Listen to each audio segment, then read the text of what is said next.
habeen wanaagsan khiyaarta hawada naga dhageysanaysay waa mar kale iyo barnaamijkeena wararka iyo caawa qodobadan idinku hayana waxa kamida muqdisho oo heegan la geliyay gaadiidka gurmadka degdega qaada halkaas oo sida la sheegay ay ka dhacayso wax u eg doorasho qof iyo coda subaxa birite 25 bisha dukaan la yiraahdo diiriya oo ku yaala xaafada Jigjigyar ee magaalada Hargeysa oo la soo qarxiyay kadib markii uu caana dhacay ka iibiyay gabadh iyo dad shacabah oo ka hadlay arintaas oo sheegay inay tahay foosta dukaanka lagu soo riixay waxa social media la wareejinaya ama ay tahay arin kale oo meel kale laga soo munguriyay oo lagu la dagaalamay ganacsatada reer Hargeysa daawadayaal caawa qodobada wararkayga inta ay ugu door waaweyn halkan naga daawanaysan waa Kennedy Media anigoo abwaan Kennedy barnaamijkeeda la socodsiinay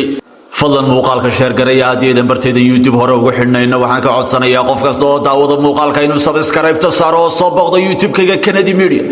daawasho wanaagsan muqdisho waxa heegan buuxda la geliyay gaadiidka gurmadka degdega ah ee ambalaasta ee qaada dhaawacyada culus hadaba birri miyaa laga baqayaa in argagixisadu ay weeraro iyo qarxiyo ay ka fuliso gudaha caasimada oo doorasho looga dareerayo madaxdii mucaaradka saacadihii la soo dhaafay sidaan ay u hanjabeen birri doorasho ay ka dhacdo magaalada muqdisho doorashada boobka oo la sheegay maxay isbedelay su'aas mis weydiishan maxay isbedelay waxaan kula wadaagi doonaa madaxweyne xasan sheekh oo si dhow ula socdo dhaqdhaqaaqyada ay caawa muqdisho ka wadaan madaxda mucaaradka maalinta berri oo khamiis ah taariikhduna ay ku beegan tahay 25 December sanada 2025 magaalada caasimada ah ee muqdisho waxay marti gelin doontaa wax aan horey loo arag tan iyo burburkii kadib dawladihii dalka soo maray dawlad walibaba waxay ihtimaamka koobaad ay siinaysay sidii wadanka ay uga qaban lahayd doorasho qof iyo cod ah isla markaana shacabka codkooda ay ku ciilbaxaan laakiin ugu dambeyn xasan sheekh ayaa qaatay talaabtii ugu wanaagsanayd oo inta badan shacabka caasimada ay markaasi aad u mahdiyeen maalinta berri ah waxa loo dareeri doonaa isla markaana doorasho ay ka dhici doontaa 16 degmo oo ka tirsan gobolka Banaadir waxaan doorashadan aysan ka dhici doonin degmooyinkii dambe ee caasimada lagu daray sida degmada Kaxda Garas Baaley Gubadley iyo degmooyinka kale ee dhawaan caasimada markaasi yeelatay 16 degmo waxay codayn doonaan isla markaana doorashadan ay tahay doorasho xisbiyada loo kala codayn doono wadankan haatan waxa ka jira ku dhawaad 20 xisbi oo u tartamaya xilka ugu sareeya ee Soomaaliya waxaana xisbiyadaasi ugu waaweyn xisbiga Xasan Sheekh ee JSB xisbiga Sheekh Shaakir ee markaasi Tawfiiq iyo xisbiya kale dhamaan xisbiyadaasi caawa waxay ku jiraan abaabul iyo kaambeynka ugu dambeeyay oo ay rabaan inay birri markaasi dadku ay soo doortaan doorashada birri dhacayso ma ahan doorashadii duqa caasimada lagu dooranayay waxa la dooran doonaa oo kaliya waa xisbiyadaasi ama markaasi xisbiyadaasi ayaa waxa ay dooran doonaan gudoomiyaasha degmooyinka gobolka Banaadir taa halka ugu imaaw waan ku fahansiiyaan filayaa doorashada birri dhacayso waxay tahay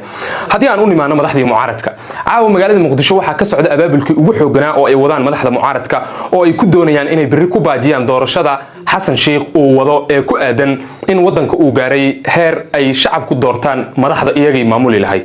saacadihii la soo dhaafay waxa la arkay madaxda mucaaradka oo baraha bulshada isaga kala dambeeyay isla markaana siyaabo kala duwan uga hadlayay waxa birri caasimada ka dhici doono qaarkood way hanjabeen qaarkoodna waxay sheegeen in muqdisho wali amnigeeda uusan gaarin heer isku filnaansho ah oo shacab aad u fara badan la soo baxsho isla markaana ay codeeyaan waxaana la arkay madax caawa mucaaradka ka tirsan oo si hoose ugu duceysanaya in birri magaalada muqdisho argagixisadu ay fawdo ka geysato si ay baraha bulshada intay u soo istaagaan isla markaana ay u dhahaan xasan sheekh doorashadu wata halkaas ku dambeysay xasan sheekh horaan ugu sheegnay in amniga caasimada uusan hagaagsaneyn wax walba xasan sheekh horaan ugu sheegnay laakiin wuu inaga diiday madaxdii mucaaradka qayb kamida ayaa sidaas ku duceysanayso hadaba su'aasha isweydiinta mudan waxay tahay iyagu madaxda mucaaradka awood ma u leeyihiin in doorashada birri ee dawladda ay markaas ku dhawaaqday inay dhacayso inay joojiyaan si fudud jawaabtu waa maya madaxda mucaaradka kaliya waxay awoodaan inay afka ka hadlaan laakiin ma awoodaan inay ficil sameeyaan maadaama dawladdu ay sheegtay hadii madaxda mucaaradka hub iyo markaasi baabuur dagaal lagu arko in dawladdu ay toos markaas ula macaamili doonto isla markaana gacan bir ah ay ku qaban doonaan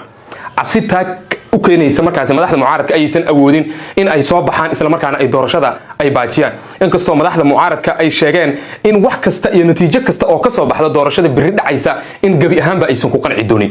waxaana doorashadan ka maqan laba xisbi oo waaweyn oo madaxda mucaaradka ah waa xisbiga shariifka uu hogaamiyay ee himilo qaran iyo xisbiga uu hogaamiyay madaxweynihii hore ee Soomaaliya Maxamed Cabdullaahi Farmaajo ee nabad iyo nolol labadaasi xisbi gabi ahaanba doorashada kuma jira waxayna sheegeen in wax walba oo doorashadan ka soo baxa aysan ku qanci doonin dhanka kale gudaha caasimadda ayaa amnigiisa aad loo adkeeyey magaalada muqdisho wada kasta waxaad ku arkaysaa ciidan aad u hubaysan waxaana la diyaariyay 10,000 oo askari oo ciidanka booliska Soomaaliyeed ah oo sugi doona goobaha birri ay ka dhici doonto markaasi doorashada caasimadda iyo shacabka caasimadda birri ay u dareeri doonaan sidoo kale garoonka weyn ee muqdisho ee aadan cadde international airport birri diyaarad kama soo degi karto mana ka duuli karto oo dawladda ayaa amarkaasi soo rogtay maadaama birri wadanku uu galayo doorasho يعني ku aragnay warbaahinta dhexdeeda ama social media wax dhex wareegaya oo la leeyahay diiriye waxaan ku yiri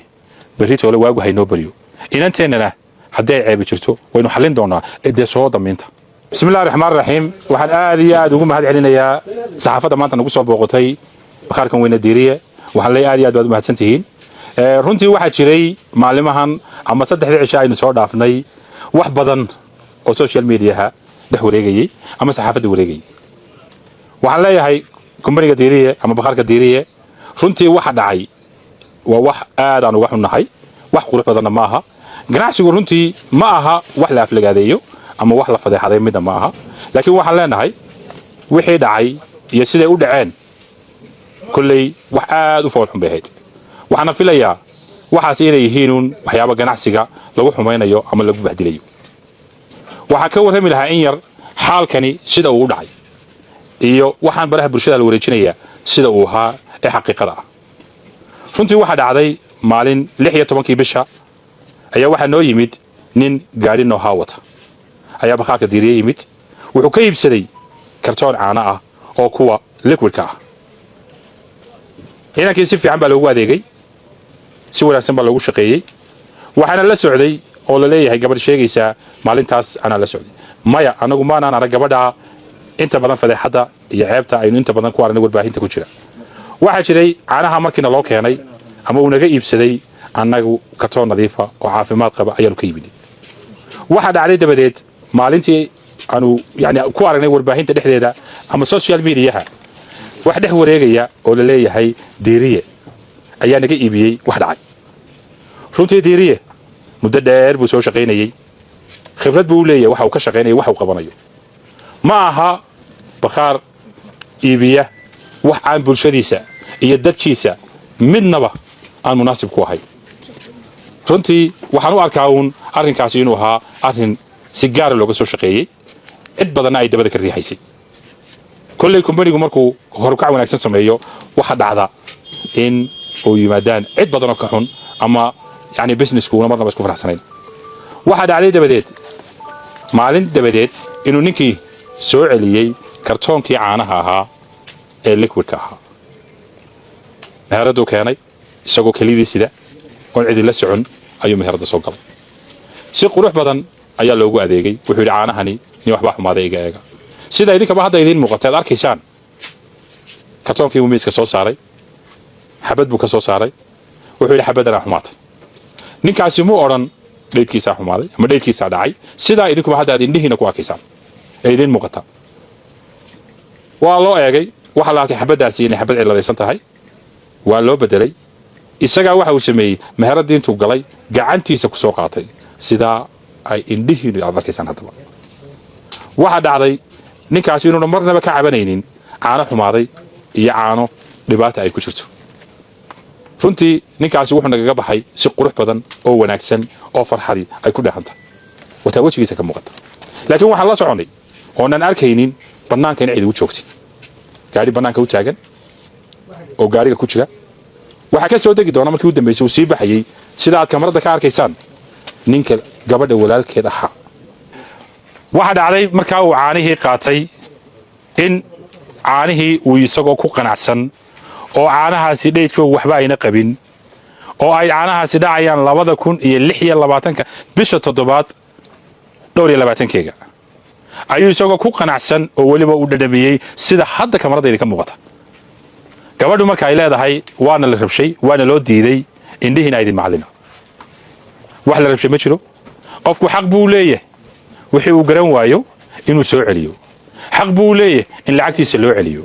xaq buu leeyahay wixii uu cabashay la yimaado in halka lagu xaliyo siyaasad ka digaya waxa siyaasad baa laga digaya waa laga dambeeyaa waxaan leenahay dhinac kale wiciya waxaan siyaasad ma galo waa ganacsi meel walba ka furan yahay qabiil male qolo male marka waxaan leenahay dadkan buunbuuninaya midba eri ku darayo beena waxaan leenahay meeradaha ganacsiga laga daayo neebad wax ku dhow muddaynta lagna waxba ka qaadani weli